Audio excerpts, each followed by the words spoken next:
Halo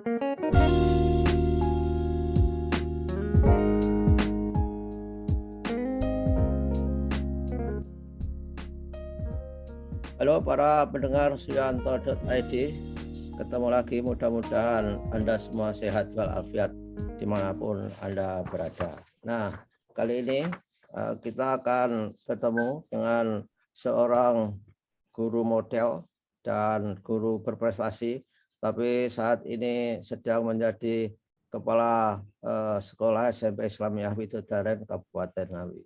Widodaren Kabupaten Ngawi itu adalah di Jawa Timur. Beliau pernah menjadi ketua Majelis Taklim Wanita Muslim di Kecamatan Widodaren. Kemudian sekolahnya itu menerima adiwiyata tingkat Kabupaten Ngawi dan juga mendapatkan anugerah Sekolah Siaga Kependudukan tingkat paripurna tahun 2021. Beliau juga sangat aktif sebagai wirausahawanti ya, budidaya, terutama kalau Anda ingin bertanya soal ikan koi misalnya saja dan anggrek, itulah orangnya. Saya kira kita akan berbincang-bincang soal bagaimana mengelola sekolah, dan saya berharap saudara selalu klik subscribe.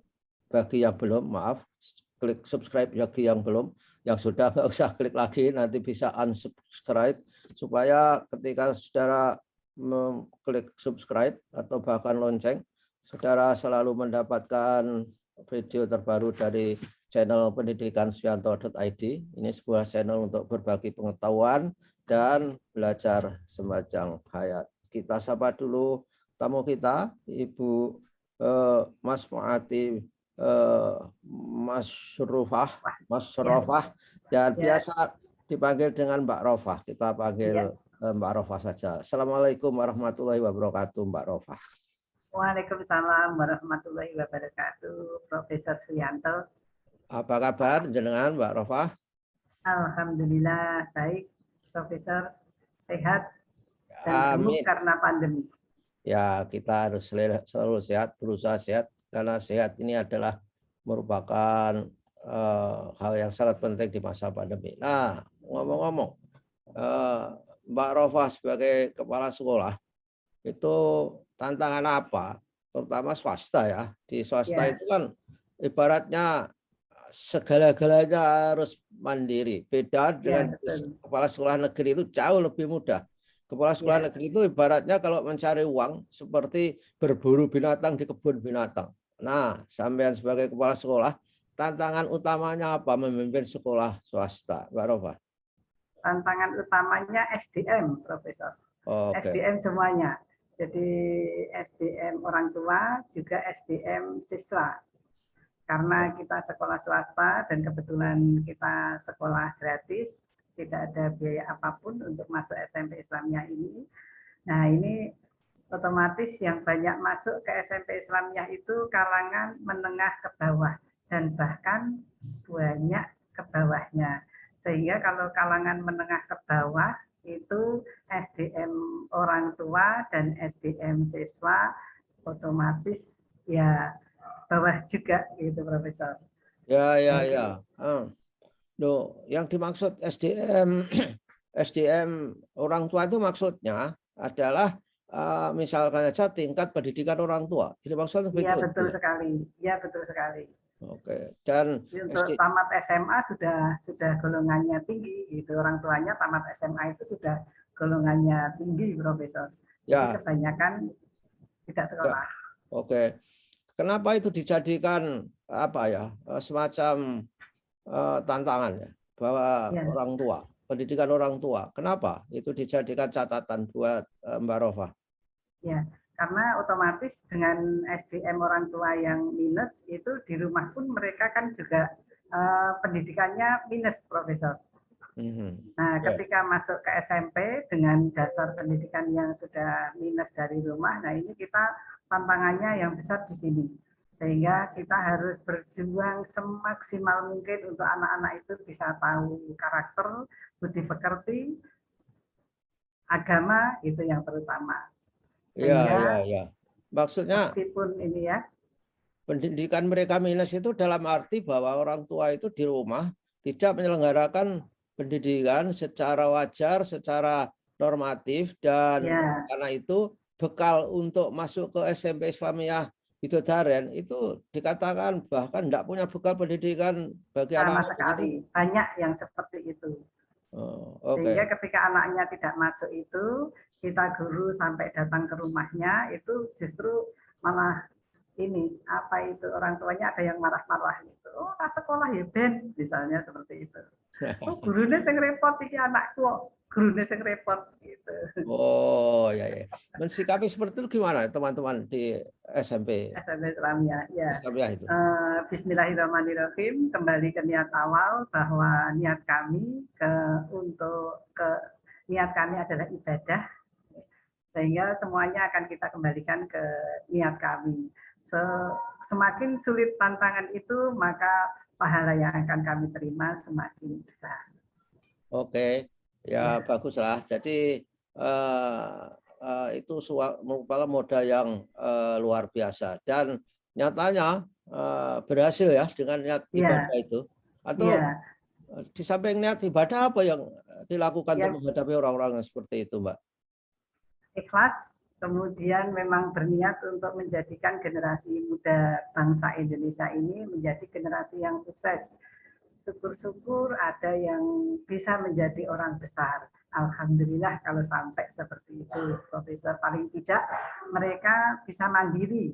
Karena kami SMP Islamiyah ini juga sekolah penyelenggara inklusi, Profesor. Oke, sekolah inklusi ya. Iya, berkebutuhan khusus itu. Nah, oke, sebelum ke inklusi. Nah, kenapa sekolah Islamiyah Widodaren itu, SMP Islamiyah Widodaren itu tidak memungut biaya sama sekali? Lalu dari mana untuk menyelenggarakan uangnya itu? Kalau tidak memungut uang pendaftaran atau tidak memungut uang tidak SPP? Ada. Ya, pendaftaran tidak ada, SPP tidak ada, bahkan seragam siswa pun kami kasih, Profesor. Satu anak itu kami kasih 3 setel, mereka pakai selama 3 tahun sekolah di SMP Islamiyah. Wah, luar biasa ya. Dan ya, amin, alhamdulillah. Ya, duit untuk menyelenggarakan dari mana kalau gitu? Ya, harus ada sponsor ya. Kalau hanya dari bos enggak ada. Cukup. Cukup. Insya Allah cukup, Profesor. Kalau kami cukupkan, insya Allah cukup. Jadi dan ternyata cukup. Ya, tapi kan cukup-cukupan kalau dari bos saja. Ya, kalau selamanya, itu PR saya. Ya, jadi saya kira ke depan itu kalau gratis sama sekali itu nggak baik saya kira. Jadi harus bayar sesuai kemampuan karena tidak ada ownership dari orang tua, Mbak. Jadi itu saya kira. Kalau mengandalkan dari bos saja, tentu kita mengalami kekurangan untuk pengembangan. Itu nggak pernah dicoba bahwa orang tua harus bayar sesuai dengan kemampuan begitu, Mbak. Belum pernah dicoba, Profesor, dengan baik. Cuma itu memang menjadi PR saya, Profesor ya. PR saya untuk gaji guru. Jadi karena sumber dana satu-satunya adalah dana bos, sehingga gaji guru internet, sehingga gaji guru sangat minimal sekali. Nah, ya itu dampaknya. Ya, oke lah. Ya. Tapi sudah banyak beberapa apa itu hal kita lakukan untuk kesejahteraan Bapak dan Ibu guru. Salah satunya kita dikasih CSR dari PJB PLN Surabaya untuk dibuatkan toko, Profesor, sehingga SMP Islamiyah ini mempunyai toko berkah Islamiyah yang alhamdulillah sudah berjalan dengan lancar, tetapi masih belum bisa subsidi gaji guru. Tapi bismillah, insya Allah bisa. Ya. Nah, saya kira itu yang harus diperbanyak, saya kira. Bahwa CSR-nya itu harus diperbanyak. Jadi bos itu adalah hanya biaya minimum untuk operasi. Jadi itu dalam konsep ekonomi itu adalah apa yang disebut dengan overhead cost. Jadi biaya tetap untuk penyelenggaraan. Nah, biaya variabelnya itu harapannya itu harus di-cover dengan bosda. Kalau bos daerah itu ada, itu saya kira lebih bagus. Adakah di Ngawi bosda, Mbak Rofa? Enggak ada, belum pernah ada selama saya di sini. Ya. Nah, itu tantangan kepala sekolah yang luar biasa itu ya. Jadi saudara pendengar, inilah tantangan ibu kepala sekolah seorang wanita yang harus membiayai mencari dana mandiri untuk para siswa-siswanya yang ada di sekolah. Bos itu sekarang unit cost-nya berapa, Mbak? Setiap satu siswa 1.100 selama 1 tahun. Oh, 1.100.000 maksudnya. Ya, ya. Oke, ya. Tapi itu kan harus untuk operasional itu sebetulnya. Kan ada 13 item atau berapa yang perlu saya kembangkan zaman saya masih di Jakarta itu ada 13 item pemanfaatan. Ya, betul. Ya. Ini alhamdulillah bisa masuk sekolah Adiwiyata itu juga semuanya dari dana bos, Profesor, tidak ada yang dari donatur ataupun dari orang tua. Oke. Tapi nggak pernah orang tua diajak untuk membiayai sebuah program walaupun tidak kontinu ad hoc. Misalkan aja sekolah sedang mengadakan pesantren kilat ataukah pesantren bulan puasa atau apa gitu. Pernah nggak dibicarakan itu? Kalau yang seperti itu tidak. Kalau yang seperti itu insya Allah semuanya dari dana sekolah.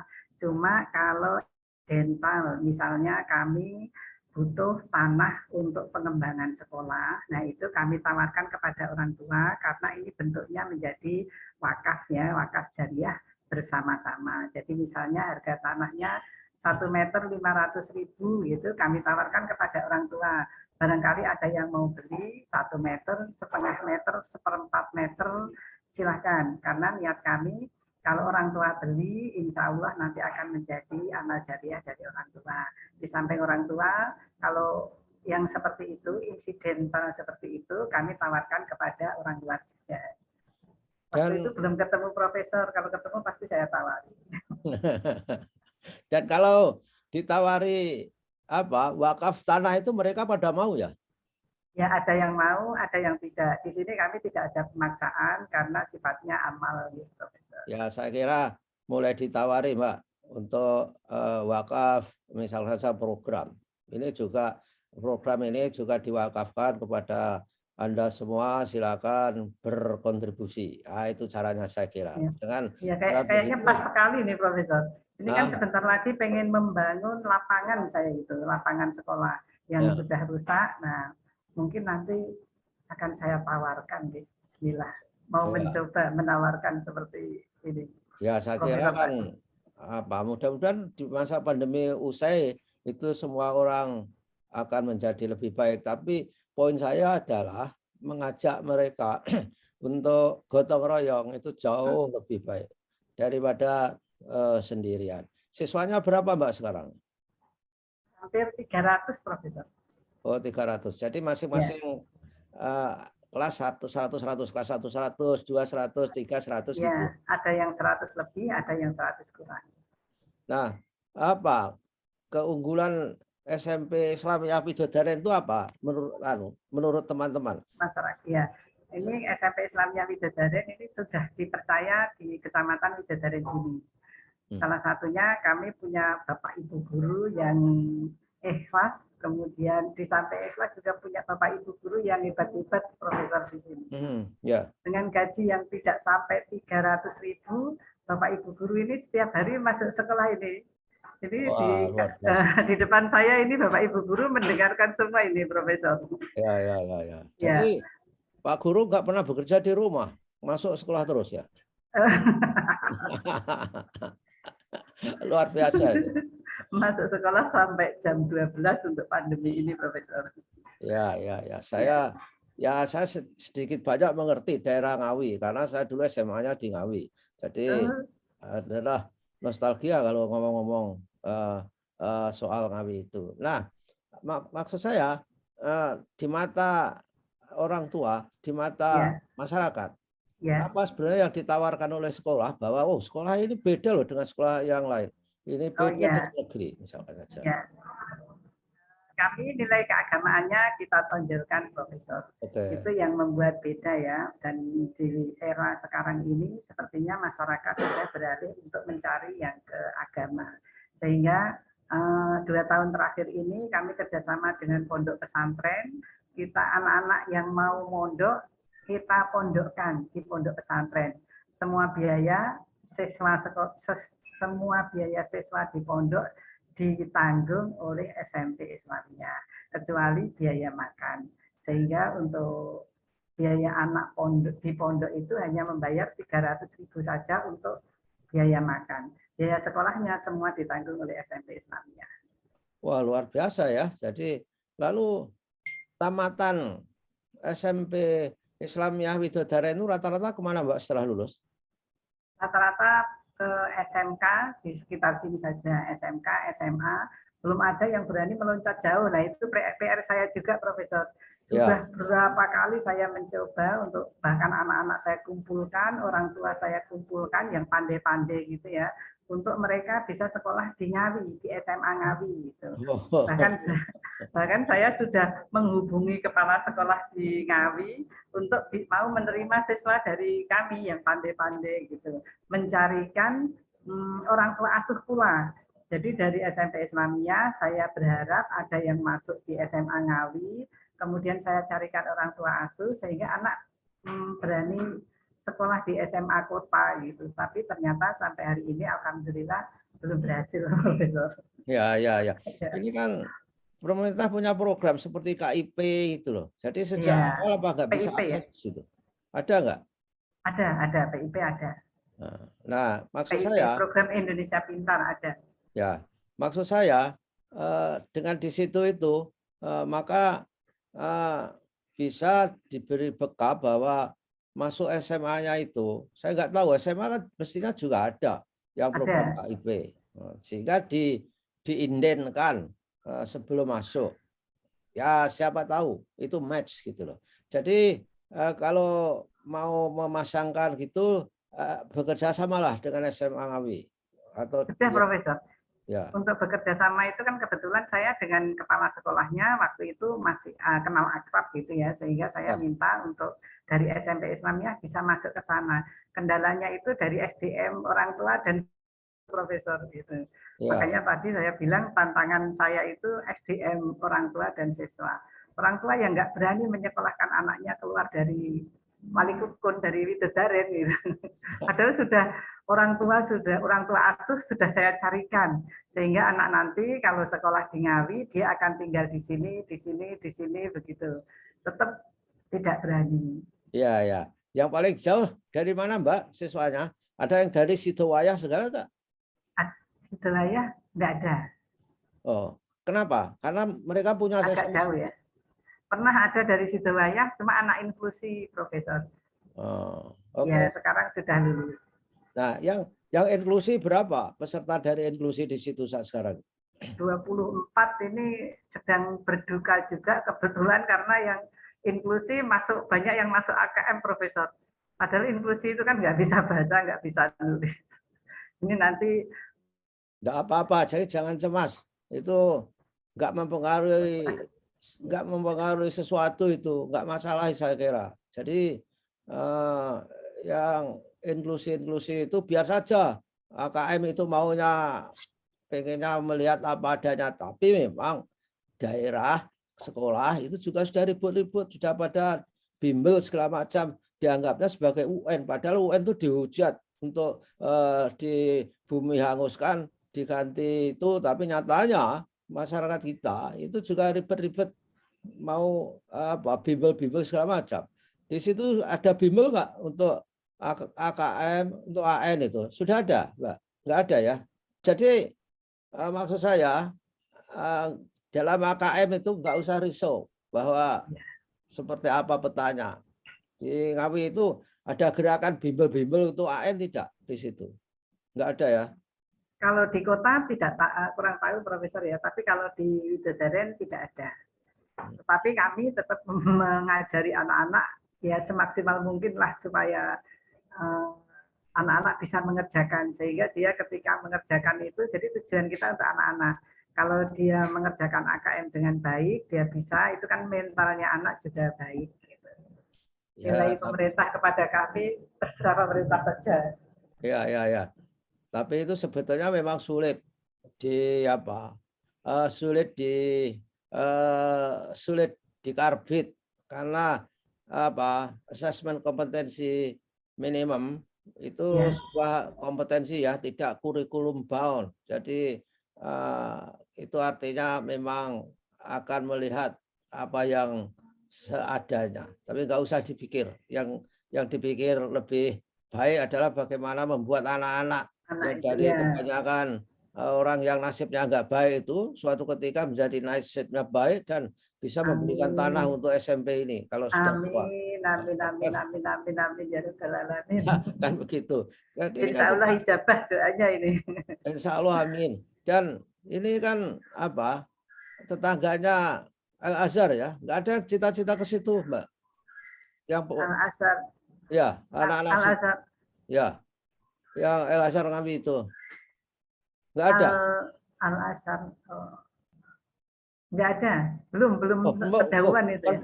Bukan Al-Azhar, Pondok Gontor maksud saya. Oh, Pondok Gontor. Aduh, biayanya nggak mampu, Profesor. Oke. Jadi bahkan orang-orang Widodaren jarang yang masuk situ ya? Iya, jarang. Jarang. Karena mahal ada, itu ya? Tapi jarang. Iya, karena biayanya tidak mampu. Apalagi untuk anak Islamnya jelas sudah tidak duluan mungkin, Profesor ya.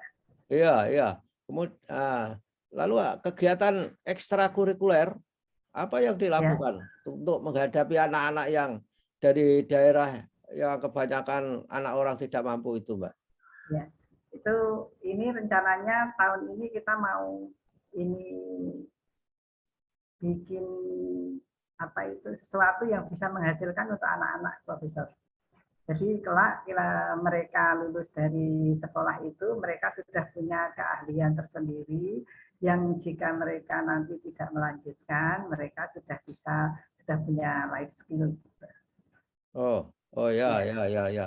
Kebanyakan contohnya misalnya kita buat budidaya jamur itu, Profesor ya. Kemarin sudah kita coba, alhamdulillah sudah berhasil ya. Jamur ya? Iya, jamur. Kenapa milih itu? Karena kebetulan ada lokasi tanah yang lembab, tempatnya itu di bawah toron itu agak besar. Nah itu untuk anak-anak praktek bisa gitu, Profesor. Oke, bukan karena daerah Widodaren itu banyak sekali yang budidaya jamur gitu, bukan ya? Bukan, tidak ada bahkan hanya SMP Islamiyah saja. Ini kita sedang mencoba sesuatu yang baru yang semoga bermanfaat untuk anak-anak. Itu kan masih dekat dengan hutan ya di Widodaren. Ya, dekat, Profesor. Ada nggak pelajaran yang terkait dengan hutan itu di situ? Ada, bukan pelajaran. Ya, bukan pelajaran, cuma insidental. Jadi ini suatu waktu anak dibawa ke sana. Gitu. Pernah itu Pak Heri dibawa ke sungai itu yang kotor sekali, anak-anak dibawa ke sana untuk membersihkan sungai, bahasanya seperti itu. Oh ya. Itu dulu kan ketika saya pulang tuh banyak sekali bapak-bapak membawa sepeda pakai rombong itu, terus yang di dalamnya itu kelihatannya akar-akar jati dan sebagainya. Oh ya. Masih ada itu mencari itu? Masih banyak, Profesor. Dulu anak-anak kami kalau ke sekolah itu bawa arit, Profesor. Bawa arit. Ketika kita rahasia, di tasnya itu ada aritnya. Kita kan kaget, guru kaget. Loh, kok bawa arit gitu. Ketika kita tanya, ternyata pulang sekolah mereka langsung ngarit untuk. Oke. Jadi kalau penduduk bawa seperti bogol-bogol jati itu untuk komersial akan dijadikan barang dekorasi atau untuk kayu bakar itu sebenarnya? Untuk dekorasi, Profesor. Itu dekorasi dan dijual. Ini ide bagus juga ini. Bisa ini anak-anak mungkin ya. Nanti kita arahkan untuk pelajaran prakarya seperti itu. Bisa ini, Profesor. Terima kasih, Profesor. Ya, jadi kan maksud saya memang kurikulum kita itu sejauh mungkin punya relevansi dengan lingkungan ya. Kalau di situ ada bogol-bogol itu anak-anak dibikin prakarya dari sana, itu saya kira dia tidak asing di daerahnya sendiri. Iya, betul sekali. Iya. Ya, anak-anak itu kalau melihat endung jati itu apa sikapnya? Karena ada endung jati itu. Udah biasa, Profesor ya. Ya. Tapi kalau saya yang tidak biasa. Ya, maksud saya anak biasa. Maksud saya itu dia dikemas, diajari masak endog jati, dipasarkan. Nah di sini itu juga ada, tapi cara mengolahnya itu kurang sempurna ya di Gunung Kidul itu. Kalau sempurna itu kan merupakan hal yang sangat unik bagi orang yang jenengan juga nggak biasa ya. Jadi Ya. kalau Takut kalau lihatnya. ya kalau itu diberikan, disajikan kepada orang-orang yang tidak biasa itu kan menjadi daya tarik saya kira ya. Luar biasa itu. Ya, sip, masuk. Dan ini merupakan hal yang tidak begitu mahal saya kira. Tinggal kreativitas mencoba-coba menjadi bahan untuk makanan mereka. Ini sumber protein tuh. Kalau proteinnya bagus, maka kan harapannya orang-orang bisa lebih baik pertumbuhannya. Tapi saya kira di Widodaren nggak ada orang yang kurang gizi sampai saat sekarang. Kan nggak ada loh di situ. Kan nggak ada. Insya Allah sudah ini untuk gizi insya Allah sudah baik, Profesor ya. Ya. Ya oke ya. Kemudian dari para guru Mbak, gimana SMP ini merekrut guru sehingga gurunya semua memiliki semangat juang, semangat ibadah yang luar biasa. Diapakan itu? Mau begitu? Ya, ini tes awalnya tentu tes kepribadian, tes agama, Profesor ya. Ya. Ya, jadi begitu masuk kita langsung kasih tahu bahwa di sini kalau bergabung di SMP Islamiyah itu akan seperti ini gitu. Nanti kan biasanya ada beberapa guru, kita lihat mana yang paling pas, paling cocok di SMP Islamiyah. Oke. Dan peran yayasan gimana, Pak? Peran yayasan terhadap proses pembelajaran, terhadap pembiayaan dan sebagainya. Ya, karena dari yayasan pun kan tidak ada masukan, Profesor ya. Oke. Ya, sehingga sekolah harus bekerja sendiri, gitu, berjuang sendiri. Wah, luar biasa sampeannya. Jadi Bapak Ibu guru yang luar biasa, Profesor. Ya, mereka dengan gaji tidak sampai 300, tapi mereka semangat 45 untuk terus mendidik anak bangsa. Ya, karena ada amal jariah ilmu. Ya, amin. Kalau kita mendidik anak-anak, apa yang dididikkan dilaksanakan oleh anak-anak, mereka berpahala, kita juga mendapat pahala sebanyak pahala mereka tanpa mengulangi pahala mereka. Saya kira itu yang membuat guru-guru SMP Islamiyah Widodaren itu pada sehat-sehat walafiat punya pikiran itu. Jadi, dan alhamdulillah rezekinya juga lancar, Profesor. Jadi hampir semua kendaraan. Bahkan akhirnya Profesor. Guru Islamiyah itu gajinya tidak sampai 300. Dan sudah banyak kendaraannya apa yang dimaksud kendaraan? Kendaraan pribadi, mobil maksudnya. Oke, wah luar biasa itu. Itu kalau tidak ada rezeki dari Allah nggak mungkin, karena gajinya bisa dihitung itu. Iya, tidak bisa dihitung dengan matematika manusia. Iya betul. Pak Heri bisa beli tanah loh, Profesor, 270 juta. Nah ya makanya itu luar biasa itu, harus disyukuri ya karena di SMP Islamiyah itulah yang menyebabkan bisa beli tanah, karena doa anak-anak itu loh. Jadi karena ikhlas tadi ya, Profesor. Allah jadi, yang membalas. Ya dibiasakan anak-anak itu juga berdoa, Mbak. Dibiasakan berdoa untuk gurunya, jangan orang tuanya. Karena berdoa tanpa diminta itu luar biasa pahalanya. Tapi ini harus menjadi bagian dari pendidikan karakternya. Jadi biasakan mendoakan guru. Guru itu adalah orang yang berjasa. Sejak awal itu didengungkan seperti itu. Supaya dia memiliki kesadaran bahwa berdoa itu sangat penting. SMP Islamiyah Widodaren ini untuk tetap berjuang menjadi pejuang ini apa pesannya? Bismillahirrahmanirrahim. Bapak Ibu guru SMP Islamiyah tetap semangat apapun yang terjadi. Insya Allah yang akan membalas berlipat-lipat ganda. Dan tetap semangat bahwa saat ini kami punya 3 program yang kita kerjakan bersamaan. Salah satunya Maju Adiwiyata tingkat provinsi, Maju Sekolah SSK tingkat nasional, dan menjadi sekolah penggerak. Nah ini yang agak berat, Profesor. Menjadi sekolah penggerak ini. Tapi Bismillah, insya Allah kami bisa melaksanakan semua itu dengan baik. Ya, saya juga berdoa untuk itu. Dan maaf, saya pertanyaan terakhir. Di situ juga diajari untuk hafal Al-Quran, Mbak. Oh iya, juz 30 harus hafal. Insya Allah nanti wisuda. Profesor mau hadir? Kalau luring hadir. Saya nggak kemana-mana ini, diundang kemanapun saya nggak bisa ketika masih pandemi. Nanti kalau tidak pandemi, kalau saya mau pulang ke kampung halaman, saya coba mampir lah melihat. Amin. Ditunggu sekali Profesor. Di sini ada botok wadal Mbak Surit, itu enak sekali. Oh, botoknya apa itu bahannya? Sembuhan atau apa? Bukan, dari ikan itu, Bengawan Solo. Oh, ya. Wah. Itu satu-satunya di sini itu. Wah, bikin saya harus saya ngecas ini. Sudah kelihatan botok itu. Ya oke lah. Ya oke. Mbak Rofah, dan tetap berjuang, jangan putus asa untuk mementorkan anak-anak dari kelompok yang kurang beruntung itu. Nah, demikian saudara-saudara para penggemar dan pendengar Suyanto.id, bincang-bincang kita dengan Ibu Kepala Sekolah yang luar biasa, Ibu Masyuati Mas Rofah, dan dipanggil paling terkenal adalah Mbak Rofah.